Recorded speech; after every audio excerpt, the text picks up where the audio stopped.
Be it Call of Duty, desktop chess, or Pokemon games, all games are very sophisticated tools that tailor experiences that can affect a person's psyche, and each game has a corresponding effect. For instance, it has been discovered that certain video games can improve vision, help improve attention, and focus for individuals. It's also been researched that some video games can increase the amount of gray matter in parts of the brain, in like the prefrontal cortex, hippocampus, and cerebellum. Finally, some research have also disputed that video games contribute to being a more self-aware and happier person. All this shows that even though the research is still in its initial stages, it has promise. The research could eventually have video games be used for a purpose of developing positive effects on a human's brain development. As I previously mentioned, video games can contribute to a better sense of self and positivity. We've seen three overarching themes related to a positive psychology that are needed with self-determination theory that tap into motivation and a sense of well-being. The first is the strong human need to feel competent. Next, we have the human need to relate to others in a meaningful way. Lastly, we have in the STD model the the need for to feel autonomous. The idea that we need to be the masters of our own destiny. This is from a researcher, Bernie Good. This shows that many people who play games can address their primary psychological needs by playing video games.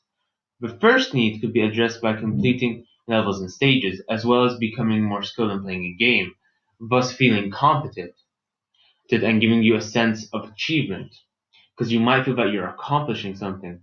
The second need could be fulfilled by sharing your game experiences on the internet and having banter with similar individuals on similar platforms. It could also be accomplished by playing multiplayer games with your friends in their houses or online.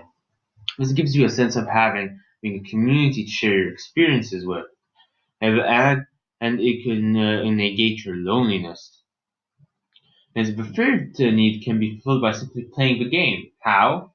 Oh, some of you might ask. It's easy. Unlike in shows or movies, video games give the player the choice of how he or she wants to complete the experience. The player could each play the level in their own unique way, thus giving them a sense of control on what they want to do, and giving them a sense that they're picking their own destiny. Most importantly, this information dismisses the common misconceptions that gamers are antisocial and generally depressed individuals. And that factors in how more researchers have discovered that gamers could also have more gray matter than normal individuals. Some researchers have found that playing certain games has the potential of increasing the amount of gray matter in the brain. In like the game, for instance, it's Mario 64. I know, I'm holding right now a Sonic figure in my hands, but I couldn't find a Mario one, so this is the next best thing. As I was saying, and I quote, a study investigated cerebral structure plasticity in 48 volunteers who were asked to play Super Mario 64 for 30 minutes per day for 2 months and underwent structural imaging. They found significant increases in gray matter volume in the right hippocampal formation, right dorsolateral frontal cortex, and the bilateral cerebellum induced by video games. This is from an article in Springer.com. This shows that potentially video games could be used in schools or by parents, increasing the amount of gray matter in children. Importantly as well, many neuropsychiatric disorders are associated with reduced hippocampal volume, including depression, post-traumatic stress disorder, schizophrenia, and bipolar disorder, Springer.com. Which means that if people play games such as Bees and gain some hippocampal gray matter, it might at least alleviate some of the symptoms of disorders. These studies also show that training through a video game can enhance several brain functions, including strategy, working, memory, and navigation skills. This could mean that some video games could be used as medical treatments, as well as dismiss the notion that games do not help improve intelligence. And that which leads into our final topic, that gamers can have increased focus and attention because of video games. It has been researched that certain action-packed shooters like Call of Duty, though I prefer Splatoon myself, of, can help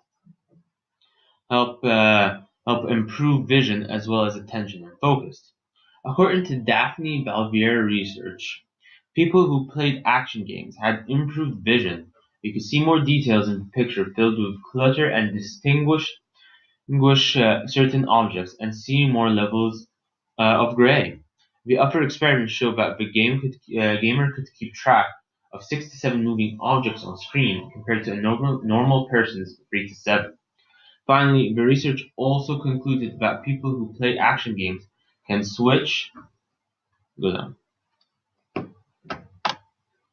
Well, I don't mean Nintendo Switch, but can switch their attention between tasks very quickly with minimal sacrifice of efficiency and time. Uh, This is most important because it drives away the misconception that gamers gain poor eyesight, cannot focus, and have horrible attention spans. This also could be very useful for the future as tools used in schools to help develop students' abilities. For example, art students and photographers can use video games as a means to train their abilities to see more detail, more clearly, as well as different shades of color. Could also allow sports players to play more efficiently by increasing the amounts of opponents they can keep track of in the field. It can also help reduce car accidents as people who can switch their attention very quickly can react more quickly to unexpected situations. They can also be able to keep track of all moving objects. This is this is all in theory, however. The research is still in developing stages, according to Balbier. It's difficult to mix two things, enjoyment value and the educational/development value. If games were to be used in this fashion, then they would have to be both enjoyable and engaging, as well as beneficial enough to leave positive long-lasting effects. The effects are already somewhat pronounced in today's gamers. Like in a game where words with different colors are flashed on screen, and a person must say the color of the word, not the word itself. For example, if the word red flashes on screen but is colored in blue, a person must say blue. According to Balbier, the gamers she researched were able to resolve the conflict rather quickly. Think of the extreme beneficial use of games if the balance between enjoyment and developmental and educational could be struck. Though researchers in the end and research in general of the effects of video games is still in its early stages, it can be used with great effect to display a positive effect on the brain and functions of people. Researchers have discovered that video games can increase attention and focus and can improve eyesight significantly. There are video games that increase gray matter in certain parts of the brain. And finally, there are video games that contribute to a higher self-esteem and happier personality. Like say at the beginning of this presentation, whether it's Sonic, whether it's Zelda, Pac-Man, Pokemon, Nintendo, any game that is made, each video game has a potential positive effect on a human's brain development and would be behoove many people to research the effects of video games on the brain, and as it would pose a great benefit to a majority of the people in the world. Thank you for watching this video.